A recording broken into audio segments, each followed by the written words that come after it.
What's good, everybody? It's the Cloud with Cap show. Look, the NBA playoffs, what a time. Obviously, I'm a huge LeBron fan.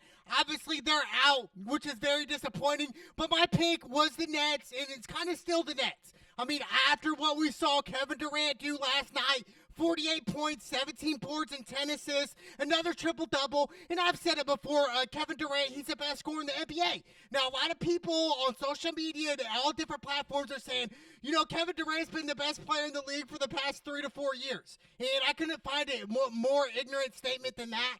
We have to understand, LeBron James, really? Better than LeBron? He's a better rebounder than LeBron? He's a better passer than LeBron? He's a better teammate than LeBron? I wouldn't say all those things. I would say Kevin Durant 100% is a better scorer than LeBron James. He can really score anytime he wants. What's PJ Tucker going to do like yesterday? Not shit. He didn't do anything, dude. Durant, he's special. He is, and I understand I got on him. I only hated on Durant when he left OKC for the Warriors, just how he did it. Him and Westbrook, they lost in 2016 when they were up 3-2 against the Warriors. And Klay Thompson in Game 6 went off, had over 40 points. And I'm thinking, Westbrook and KD, they had the game wrapped up. Lead in the fourth quarter. Most of the fourth quarter to the last 5 minutes to go. And then Durant that same year goes to the Warriors, the team that beats him. I just never understood that. That's why I disagree with Durant. I thought that was a snake move. Really just the easy way out. But look, hats off to Durant. If Durant wins this year with the Nets, we have to give it to him. Give him respect. Yes, he's a special player. Obviously, James Harden, he's been hurt. Only had 5 points. He's got a hurt hamstring. Overall, look, I wasn't really I understand a lot of people out there, they love James Harden. He's a fan favorite. I understand. But look, in understanding basketball, we have to understand James Harden, he would not last in the 80s and 90s. Obviously, most of the NBA players today will not last in the 80s and 90s. But James Harden, I feel like he's kind of one-dimensional. Kind of a one-trick pony. And people are like, how can you say that, Cap? Well, yes, he can shoot the three. How many guards can shoot the three in the league now? That's what, Steph Curry's renovated that. A lot more players, shorter players are shooting more threes. So I expect James Harden to be a good three-point shooter. He's shooting more. Yes, he can create, but he likes to go to his left every time. Okay? If you're a good defender, force him to his weak side. Put pressure on him. But the NBA has just softened up. It really has. We're seeing players get ejected for essentially for flops. You know what I'm saying? And it's like, really? Is this really where the NBA is coming to? And it makes sense. The past couple years, NBA viewership's gone down. It's just been a soft league now, dude. It really has. It's like, let them play defense, man. Like, could some of these NBA players last in street ball? You know what I'm saying? Like, for real. It's coming to the point where it's just like, it's not fun to watch anymore because it's like, we see these players, they go out there and rebound and, they flop and fall down and act like they've been shot and shit. Just like, really, bro? You're getting paid millions of dollars to play basketball and yet you guys are flopping out the gym, dude. And I'm thinking, why? You know what I'm saying? Why? Why is the league so soft now? It's incredible to me, but obviously Kyrie's hurt. Who knows when Kyrie's going to be back? I don't think he'll be back 100% healthy when he does eventually come back. I think, yes, the Nets, they should be the Bucks. The Bucks are a young team with Giannis. Look, Giannis, he should have been guarding KD last game in Game 5. I don't understand what was the coaches thinking. I don't know. But to me, I still love the Nets. But for Kyrie, he's one of the most talented point guards we've ever seen. But mark my words, I don't think Kyrie will be in the NBA in the next 5 years.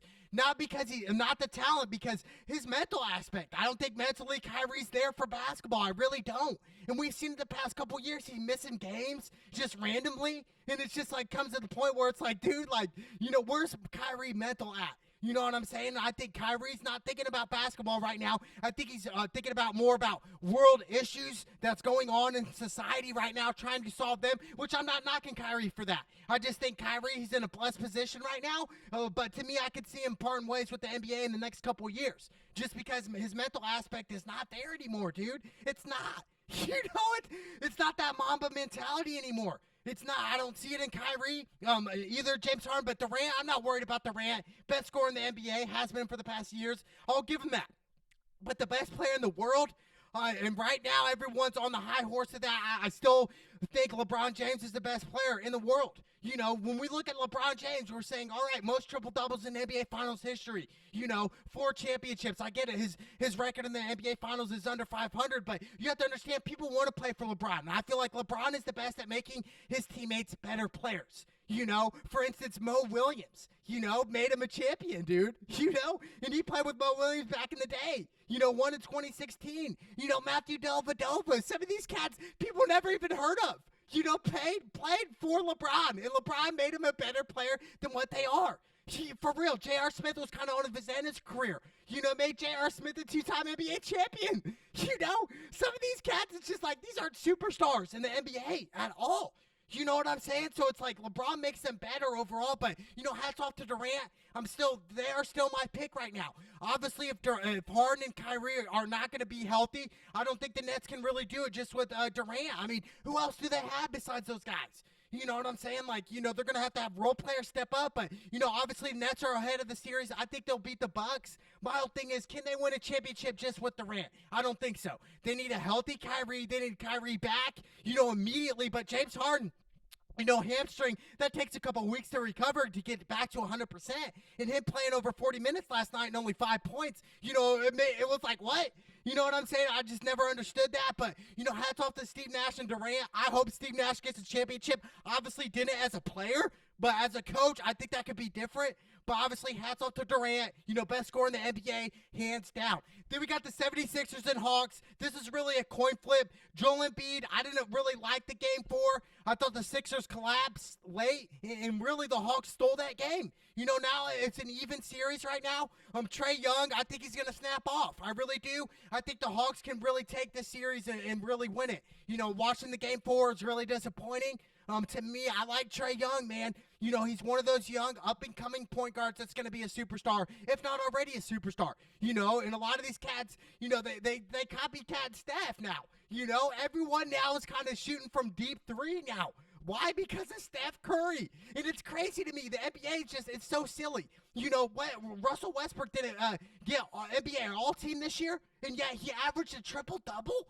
You know, how does that make sense? You know, Steph Curry didn't win MVP this year. He only averaged 32 a game. How does that not make sense? You know, NBA, make it make sense. I don't understand. You know, 32 a game? You know, Westbrook averaging a triple-double doesn't make NBA All-Team? What? You know, I don't know what it is. I think a lot of the NBA now is more political now. It's becoming a little political, and I think that's why the viewership's gone down tremendously in the past couple of years. It's like, stay away from the politics. You know, let's talk about the numbers and the facts here. Russell Westbrook, are you serious? You know, a triple-double average a game this year? He can't even get an NBA All-Team. You know, I don't understand it. You know, same thing with Steph. It's amazing to me. You know, Steph took a YMCA good team, you know, almost made the playoffs. Obviously, if it was the original format, like we're used to seeing, they would have got him with the 8th seed overall. You know what I'm saying? But, you know, yes, he did have Draymond. Nobody really else. And Steph would just line it up, dude. 32 a game and yet can't get an MVP. You know, it's amazing to me. You know, Allen Iverson in 2001 averaged 31 a game and got MVP. You know, how Steph Curry averaged 32. It doesn't, you know, it comes in second by a long shot. Dude, that's crazy to me. I don't know who's doing these NBA votings. It's crazy to me. I just think a lot of the times is people don't understand the game of basketball. You know, not putting Russell Westbrook in an NBA All-Team, that just doesn't make sense. None of that makes sense to me. But obviously the Clippers, you know, huge news.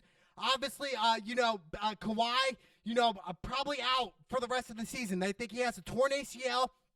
To me, it's really back on Paul George. You know, are we going to see the Paul George from the Indiana Pacer days?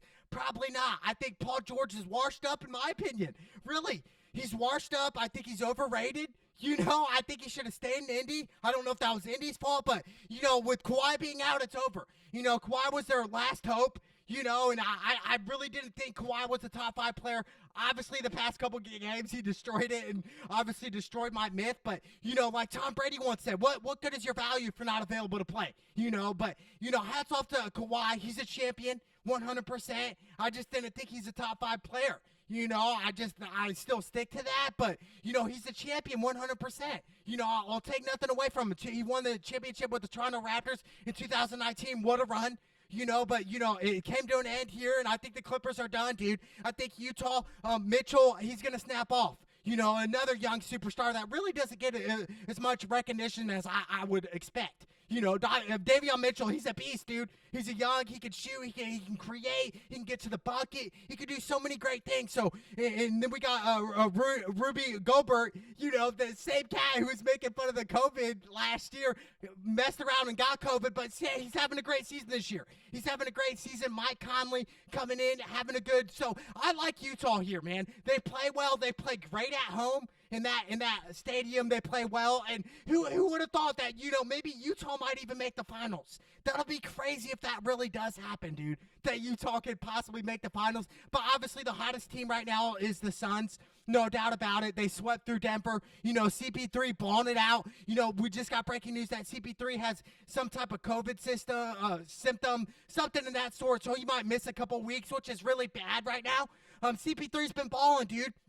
Averaging 15.7 points a game in the past 10 playoff games. 8.7 assists and 4 boards. I mean, he's been dominating, dude. CP3's the MVP right now, and it's sad that he has to sit out right now because of these health issues or whatever the COVID, whatever that crap is. I think we will see CP3 soon, obviously, but to me, they're the hottest team, dude. They are the hottest team, but overall, man, I'm telling you what, Utah's an X-Factor team.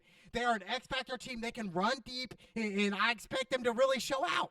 Really, though, I'm telling you what, dude. Utah, man, Mitchell, those guys, they play great at home. But going back to the Nets, man, Steve Nash, one of the best, highest IQs of basketball ever. And to me, him coaching Durant and him hugging Durant after the game was great, because we have to understand, we can't, kind of ignore Durant's legacy, his greatness. We can't do that. He's one of the best scorers we've ever seen in today's game. Him and Steph Curry probably right now in the NBA are the best scorers in the NBA right now is Durant and Steph Curry.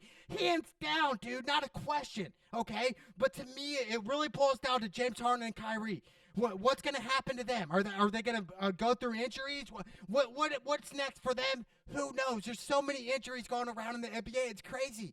I hope Kawhi, he will bounce back and come back next year. But the Clippers, you guys are done. So long. It's over. The season is gone, dude. If you really think Paul George is going to take over for you guys and be the savior, think again, because that's not going to happen. And if it does, I will applaud Paul George, but I don't think it's going to happen, dude. Paul George is washed up like some clean clothes, dude. Seriously, it's pretty pathetic, but, I'm still rolling with the Nets. I expect Kyrie to be back in the next couple weeks and to be ready to go. For the Nets, for the Brooklyn Nets, it's championship or bust for Durant. It is. And to me, Durant, he's going for 40-plus a game. I think Game 6, he'll go for 40 again. And I think, that's it. They advance. So I'm still sticking to my pick. Obviously, I was wrong on the Lakers this year, but I'm going with Durant and the Nets 100% to win it all, baby. Let's go!